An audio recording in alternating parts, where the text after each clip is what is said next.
నమస్తే, welcome to special drive. Telugu రాష్ట్రాలను El Niño నట్టేట ముంచేయబోతోంది. 2002లో వచ్చిన ఎల్నినోతో పోలిస్తే ఈసారి ఎల్నినో ప్రభావం చాలా తీవ్రంగా కనిపిస్తోంది. పగటిపూట పశ్చిమ దిశ నుంచి వచ్చే తీవ్రమైన వేడి గాలుల వల్ల సముద్రం నుంచి వచ్చే సాధారణ చల్లటి గాలులు భూమి మీదకి రావటం లేదు. దీంతో తీర ప్రాంతాల్లో గాలిలో తేమ 80% పైగా తగ్గిపోతోంది.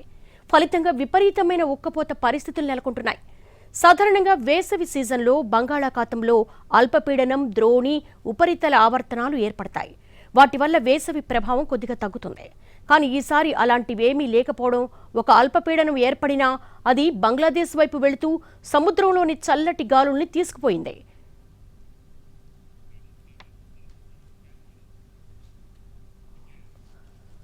ప్రస్తుతం పసిఫిక్ మహాసముద్రంలో సముద్ర ఉపరితల ఉష్ణోగ్రతలు సాధారణం కంటే 1.2 డిగ్రీల సెల్సియస్ ఎక్కువగా నమోదయ్యాయి. ప్రస్తుతం ఇది మోడరేట్ ఎల్నినో దశలో ఉన్నప్పటికీ మరో 2-3 నెలల్లో వేగంగా బలపడే అవకాశం ఉంది.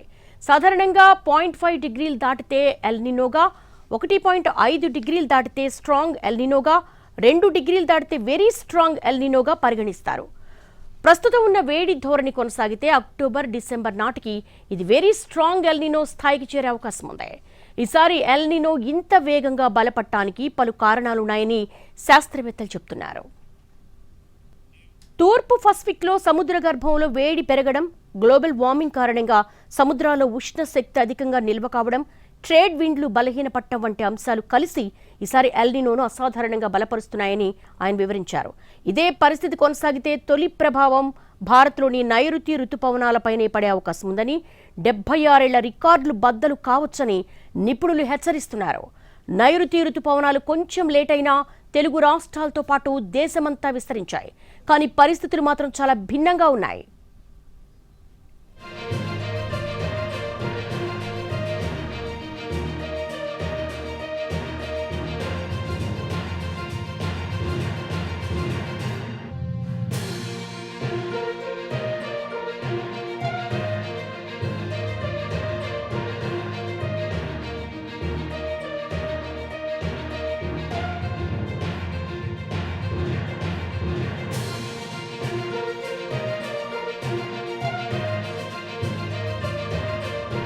ప్రస్తుత ఎల్నినో 2027 వసంతకాలం వరకు కొనసాగనుందని శాస్త్రవేత్తలు అంచనా వేస్తున్నారు. దీంతో 2027 ప్రపంచ చరిత్రలోనే అత్యంత వేడిగా నమోదయ్యే సంవత్సరాల్లో ఒకటిగా నిలిచే అవకాశం ఉందని చెబుతున్నారు. జూలైలోనే వేసవిని తలపించే ఎండలు, తగ్గుతున్న వర్షాలు ఇప్పటికీ ఆందోళన కలిగిస్తున్నాయి.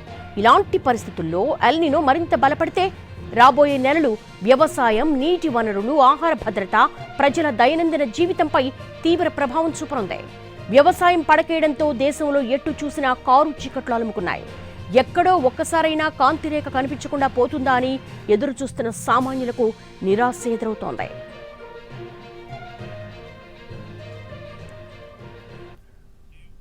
వానల్లేక అల్లాడిపోయిన మహారాష్ట్రలో భారీ వర్షాలు కుమ్మేస్తున్నాయి. మహారాష్ట్రతో పాటు గుజరాత్, కేరళ వంటి రాష్ట్రాల్లో వర్షం బీభత్సం సృష్టిస్తుంటే తెలుగు రాష్ట్రాలు మాత్రం వాన చినుకు కోసం ఎదురు చూడాల్సిన పరిస్థితి వచ్చింది. గాలులు తప్ప వర్షం పట్టం లేదు. అడపాదడపా కొన్ని చినుకులు పడిపోతున్నాయి తప్ప పెద్ద వానలేవు. వర్షాకాలం ఆరంభమై నెలన్నర కావస్తోంది. కానీ తెలుగు రాష్ట్రాల్లో ఇంతవరకు ఆశించిన స్థాయిలో వానలు పడలేదు. రాబోయే రోజుల్లో తగినంత వానలు పడే సూచనలు కూడా లేవు. ఇప్పటికే డెడ్ స్టోరేజ్కి చేరిన ప్రాజెక్టులో నీళ్లు నిండుకుంటున్నాయి. భూగర్భ జలాలు అడుగంటున్నాయి. పరిస్థితి చూస్తుంటే కరువు కాటు తప్పదేమోనని ఆందోళన రైతుల్లో కనిపిస్తోంది.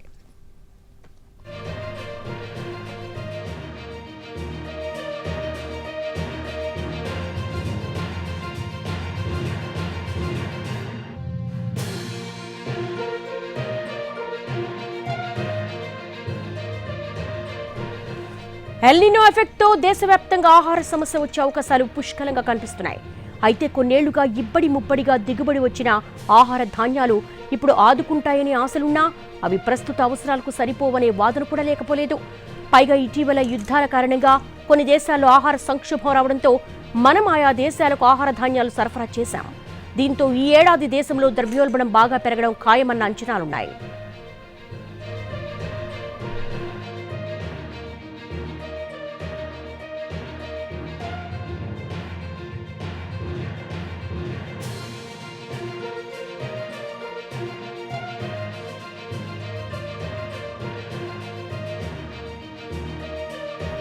ఇప్పటికే యుద్ధాల కారణంగా పెరిగిన నిత్యావసర ధరలు సామాన్యుడి నడ్డి విరిచేస్తున్నాయి.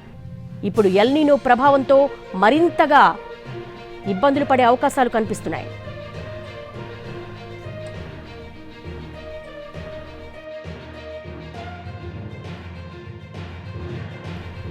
ఇప్పటికే నిత్యావసర ధరలు ఇప్పుడు ఎల్ నీనో దెబ్బతో మరింత కొండకి కూర్చోవడం ఖాయంగా కనిపిస్తోంది. ఎలాంటి సంక్షోభం వచ్చినా బయటపడే మార్గాలు వెతికే ఆర్థికవేత్తలకు కూడా ఇప్పుడు దిక్కు తోచడం లేదు. అసలు చాలా మంది నిపుణులు పరిష్కారాల గురించి ఆలోచించడానికే భయపడుతున్నారు. ఆ స్థాయిలో అనిశ్చితి ప్రపంచాన్ని చుట్టేసింది. చూస్తుంటే ఇదేదో తెలుగు రాష్ట్రాలకో దేశానికో పరిమితమైన సమస్యగా కనిపించడం లేదు. మొత్తంగా ప్రపంచానికే సమస్యల గ్రహణం పట్టినట్టుగా ఉంది. అందుకే ఆర్థిక వ్యవస్థలు చతికిల పడుతున్నాయి, ఆదాయ మార్గాలు మూసుకుపోతున్నాయి.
నైరుతి రుతుపవనాలు ముందుకు కదలడం లేదు. జూన్లో చినుకు కరవైంది.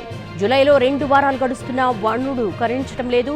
ఈ ఏడాది ఖరీఫ్ సీజన్లో అన్నదాతలకు కన్నీళ్లే మిగలనున్నాయి. 33% లోటు వర్షపాతం నమోదవడంతో ప్రాజెక్టుల్లో నీటి నిల్వలు పడిపోతున్నాయి. మృగశిర, ఆరుద్ర కార్తెలు ముగిసి పునర్వసు కార్తెలకు అడుగిడినా ఇంకా ఆశించిన మేర వర్షాలు కురవడం లేదు. వాతావరణం చెప్పినట్లుగానే ఎల్ నీనో ప్రభావంతో ఆకాశంలో మేఘాలు మురిపిస్తున్నాయి. కానీ వాన కురవడం లేదు. హోరున వీస్తున్న గాలుల్లో అన్నదాతల ఆశలు చెదిరిపోతున్నాయి.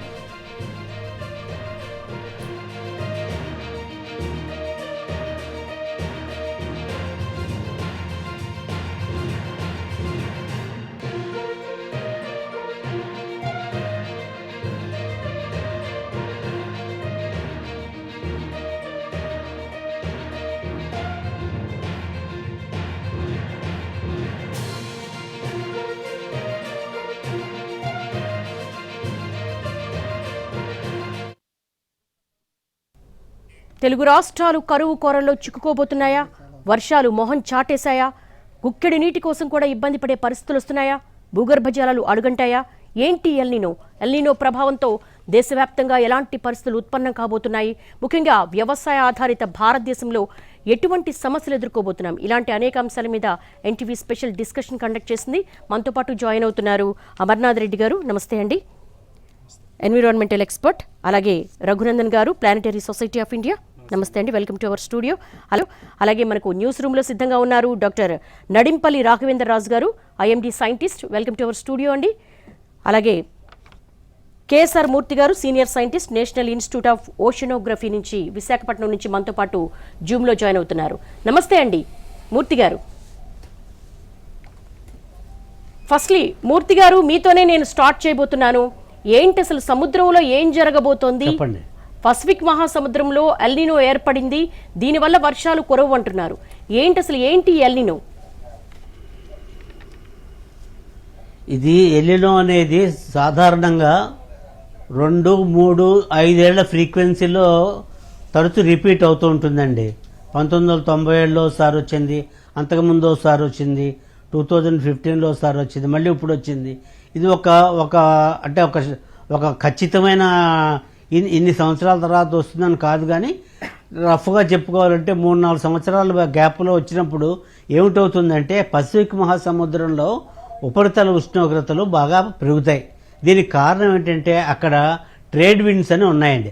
ఆ ట్రేడ్ విండ్స్ నార్మల్ సర్కమ్స్టెన్సెస్లో మనకేంటంటే వెస్ట్ కోస్ట్ ఆఫ్ అమెరికా నుంచి టువర్డ్స్ వెస్ట్ అంటే మన వైపు ఇండియా ఆస్ట్రేలియా వైపు ట్రేడ్ విండ్స్ అని 30 డిగ్రీల లాటిట్యూడ్ నార్త్, 30 డిగ్రీల లాటిట్యూడ్ సౌత్ మధ్యన ఉంటూ ఉంటాయి. ఈ ట్రేడ్ విండ్స్ సాధారణంగా ఇలాగే మూవ్ అయినప్పుడు మనకి ఏ ప్రాబ్లం ఉండదు, మనకు ఋతుపవనాలు బాగానే ఉంటాయి, వర్షాలు బాగానే ఉంటాయి, అంతా బాగానే ఉంటుంది. కానీ ఈ ఎల్లినో డెవలప్ అయినప్పుడు ఏమిటవుతుందంటే ఈ ట్రేడ్ విండ్స్ బలహీనం అయిపోవడమే కాకుండా ఉష్ణోగ్రతలు పసిఫిక్ ఏరియాలో 0.5 ఇందాక మీరు అన్నారు 0.5, 1.5 సూపర్ ఎల్లినో అయితే 2 వరకు పెరుగుతుంది అంటున్నారు. ఈ టెంపరేచర్ పెరగడమే కాకుండా ఈ ట్రేడ్ విండ్స్ రివర్స్ డైరెక్షన్లో మళ్ళీ అమెరికా వైపు వెళ్ళిపోతాయి. జనరల్గా మనకు వాతావరణ పరిస్థితులు బాగుంటే కనుక ఈ ట్రేడ్ విండ్స్ కనుక మనకు ఇండియా ఆస్ట్రేలియా వైపు వచ్చినప్పుడు ఇక్కడేమో ప్రిసిపిటేషన్ జరిగి వేపర్స్ వచ్చి కండెన్స్ అయ్యి ప్రిసిపిటేషన్ అయ్యి వర్షాలు పడి మనకి పంటలు బాగా పండి నార్మల్గా రొటీన్ వెళ్ళిపోతుంది. ఈ ట్రేడ్ విండ్స్ ఎప్పుడైతే వెనక్కి వెళ్ళి మళ్ళీ అమెరికా వైపు వెళ్ళిపోయాయో అక్కడేం జరగాలి, ఈ వేడి వాతావరణం ఇటుపక్క వచ్చేటప్పటికి అక్కడ సముద్రంలోంచి అప్పెళ్ళింగ్ జరిగి చల్లటి వాతావరణం పైకి వచ్చి అక్కడ వానలు బాగా పడి మత్స్య సంపద బాగా పెరగాలి. అక్కడేమో వర్షాలు ఎక్కువ. ఇప్పుడు దీని మూలాన ఏమిటవుతుందంటే ఈ ట్రేడ్ విండ్స్ అమెరికా వైపే వెళ్ళిపోవడం వలన అక్కడ విపరీతంగా వానలు పడి మనకి వానలు తగ్గిపోయి మనకు ఉష్ణోగ్రతలు పెరిగిపోయి, ఉష్ణోగ్రత ఎందుకు పెరిగిపోతుందంటే డైరెక్ట్గా సన్ రేడియేషన్ ఎప్పుడైతే గాలిలో తేమ ఉండదో వెంటనే డైరెక్ట్గా రేడియేషన్ మనకు వచ్చేసేసి ఉష్ణోగ్రతలు పెరిగిపోతాయి. ఈ సర్కమ్స్టెన్సెస్ మనకి ఈ ఏడాది నార్మల్గా కాకుండా కొద్దిగా హై స్కేల్లో వచ్చినట్టుగా ఇప్పటికే మనకు తెలుస్తోంది. ఈ పరిస్థితి ఇంకా ముందు ఈ సంవత్సరం ఎండింగ్కి ఇంకొంచెం తీవ్రం అయ్యే సూచనలు కనబడుతున్నాయండి. ఓకే మూర్తి గారు, I will come back to you. మళ్ళీ మనం మాట్లాడదాము. అమర్నాథ్ రెడ్డి గారు, మీరు ఒక ఎన్విరాన్మెంటల్ ఎక్స్పర్ట్గా చెప్పండి. ఈ ఎల్నినో అనేది కేవలం ఒక 6 నెలల ముందే వచ్చేస్తుందా, లేకపోతే గ్రాడ్యువల్గా క్రియేట్ అయ్యి ఇప్పుడు దాని ఇంపాక్ట్ స్టార్ట్ అయిందా? ఇది వాస్తవంగా గ్రాడ్యువల్గానే క్రియేట్ అవుతుందండి. ఆల్ ఆఫ్ సడన్ రావడానికి ఇదేం అట్లాంటి పరిస్థితి ఏమి ఉండదు. 2025లోనే వాతావరణ శాస్త్రవేత్తలు కావచ్చు, మిగతా ఎక్స్పర్ట్స్ అందరూ కూడా ప్రపంచంలో ముందే అలర్ట్ చేశారు. రాబోయే సంవత్సరాల్లో 2026లో వస్తూ ఉంది, దీని ప్రభావం 2027 వరకు కూడా ఉంటుంది. ఏ స్థాయిలో ఉంటుందో కూడా వివిధ దేశాల నుంచి ఎక్స్పర్ట్స్ భారతదేశానికి ముందే తెలియచేశారు. కాబట్టి ఎల్నినో అనేది ఒక sudden impact or sudden rise ఉన్నటువంటి వ్యవస్థ ఏం కాదు. రెండవది, ఇంతకుముందు మూర్తి గారు చెప్పినట్లు స్వాతంత్రం వచ్చినప్పటి నుంచి ఇప్పటి వరకు దాదాపు ఒక 17 సార్లు భారతదేశంలో దీని ప్రభావం వచ్చింది ఆల్రెడీ. అంటే 3-4 సంవత్సరాల్లో దీని ప్రభావం రావడం, ఆ ప్రభావం ద్వారా ఇటు వ్యవసాయ క్షేత్రం కావచ్చు లేదా అంటే ప్రజలకు కూడా అన్ని రకాలుగా ఇబ్బందులు అయ్యాయి. ఈ సంగతి దేశంలో ఉన్నటువంటి శాస్త్రజ్ఞులకు, ఇంజనీర్లకి, గవర్నెన్స్లో ఉన్నటువంటి నాయకులందరికీ కూడా చాలా స్పష్టమైనటువంటి అవగాహన ఉన్న విషయం. కాబట్టి అది నా అభిప్రాయం. రఘునందన్ గారు, అంటే ఒక ఎన్విరాన్మెంటల్గా కొన్ని చేంజెస్ అనేవి గత కొంతకాలంగా మనం చూస్తున్నాము.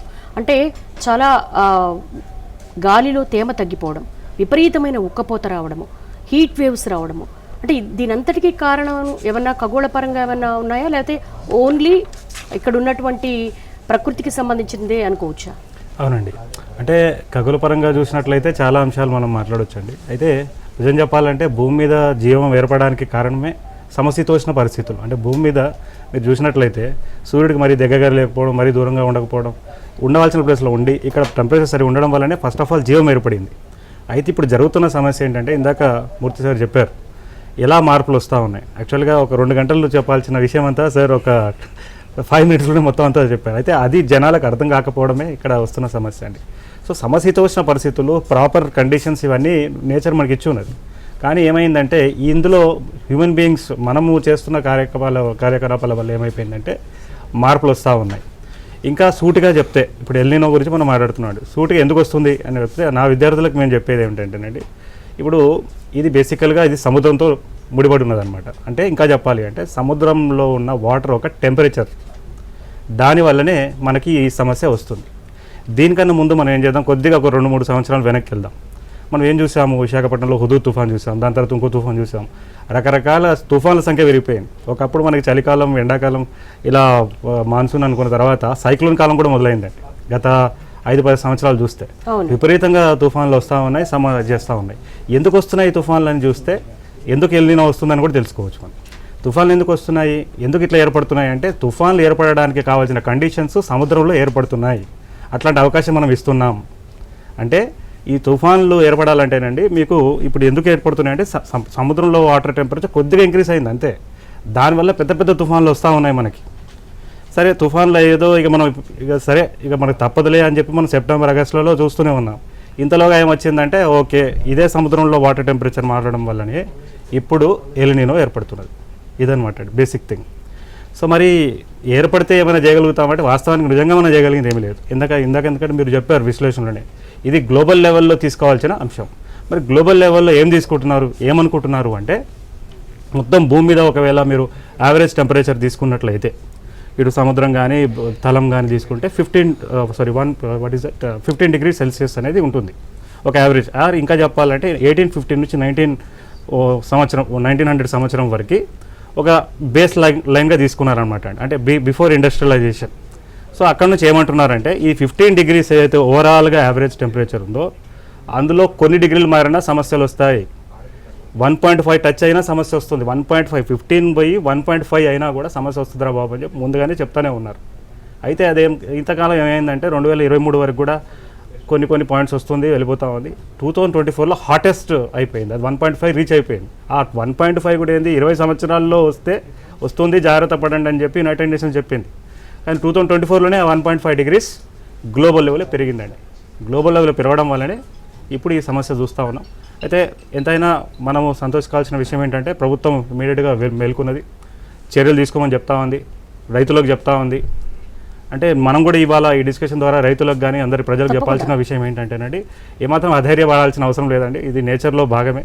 సో లెట్ అస్ నాట్ అంటే ఇప్పుడు సూసైడ్స్ ఇవన్నీ కూడా మనం చూస్తుంటాం. సో దాని గురించి మనం మాట్లాడదామండి. సాయి భాస్కర్ గారు ఎన్విరాన్మెంటల్ ఎక్స్పర్ట్గా చెప్పండి.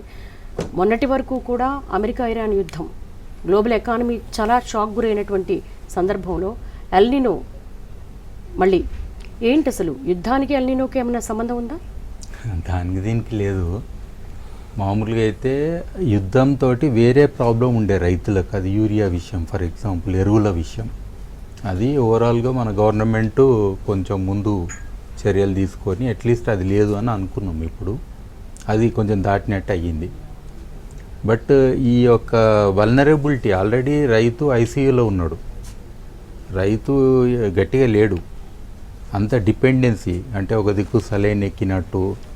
ఇప్పుడు రైతు బంధు అనే ఒక ప్రోగ్రామ్ ఉండే, రైతు భరోసా అని ఉండే, అట్లే ప్రైమ్ మినిస్టర్ అక్కడ నుంచి ఒక ప్రోగ్రామ్ ఉన్నది. సో అన్ని సపోర్ట్ సిస్టమ్స్ తోటి ఎగ్జిస్ట్ అవుతుండు రైతు. అవును. అండ్ మోస్ట్ అన్ఆర్గనైజ్డ్ సెక్టర్ ఏంటంటే రైతులే. ఏ రోజు కూడా మనం వాళ్ళను సపోర్ట్ చేయలేదు. సో ఇప్పుడు ఫైనల్గా మీరు చూడండి, ఇన్ని చర్చలు అయితే రైతులు ఏడున్నారు. ఇది యూపీఎస్సీకి ప్రిపేర్ అయినట్టుంది. మేము కూర్చొని ఎట్లయినా జాగ్రత్త క్వశ్చన్ ఒకటి వస్తుంది. మనది వ్యవసాయ ఆధారిత దేశం అండి. ఆ వ్యవసాయం గురించే ఇప్పుడు వచ్చిన ఎల్నినో ప్రభావంతో ఎలా ఉండబోతోంది, మనకి ఏమైనా ఫుడ్కి సంబంధించి మోస్ట్ ప్రయారిటీ ఫుడ్ సేఫ్టీనే. సో దాని గురించి మనం మాట్లాడాలి. 100% ఉంటుంది మేడం ఇంట్లో. ఇప్పుడు ఎందుకు ఉండదు? ఒకప్పుడు పొట్ట చేత పట్టుకొని మూటాముళ్ళే చదురుకొని నెత్తి మీద పెట్టుకొని మైగ్రేషన్ అని కనబడుతుండవు, 2 మేక పిల్లలు పట్టుకొని. అవును. ఎక్కడ పోతారు ఇప్పుడు? కరోనా అంటే మళ్ళీ ఉల్టా ఊర్లోకి పోయారు. ఒకప్పుడు అట్లా ఊర్లలో బతకలేకనే పట్టణాల్లో వచ్చిన వాళ్ళు పోయారు. ఈరోజు రిసెషన్ ఉంది, లైవ్లీవుడ్స్ క్రైసిస్ ఉంది. ఏ సెక్టార్ చూసినా అన్ని సెక్టార్లు కూడా గట్టికేం లేవు. అఫ్కోర్స్ మనమని కాదు, ప్రపంచం మొత్తంలో ఉన్న అన్ని పరిస్థితులతోటి అన్ని దేశాలకు ప్రాబ్లమ్స్ క్రియేట్ అయినాయి. At a time. సో ఇప్పుడు వీళ్ళకు అంటే వల్నరబిలిటీ అని అంటాం కదా, ఎన్ని లెక్చర్లు ఇస్తున్నాం ఇక్కడ కూర్చొని రైతుకు. అరే ఆయన ప్రత్యామ్నాయంగా ఇంకోటి వేయాలి, 102 రోజులు నాట్లు పెట్టి తెలుస్తుంది. అరే ఇత్తనం వేసింది పోయింది, అది మళ్ళీ దొంగ ఇత్తనం తెలియదు, మంచి ఇత్తనం తెలియదు. తర్వాత ఇరిగేషన్ నిజంగా ఎన్ని రోజులు ఇస్తారో తెలియదు ఇప్పుడున్న రిజర్వాయర్ల నీళ్ళతోటి. పోనీ గ్రౌండ్ వాటర్కి పోతామంటే మళ్ళీ మొత్తం ఉన్న నీళ్లు పోయినాయి, మళ్ళీ కరెంట్ కటింగ్లు ఏమేమి అవుతాయో, ఎందుకంటే ఎనర్జీ డిపెండెన్సీ మనం పెరుగుతుంది. అంత డీటెయిల్ గానే డిస్కస్ చేద్దాము. అసలు ఇరిగేషన్ సిస్టమ్ కావచ్చు, లేకపోతే రైతులకు కావచ్చు, ఎటువంటి సపోర్టింగ్ సిస్టమ్ ఉన్నది, అది బేసిక్ పాయింట్.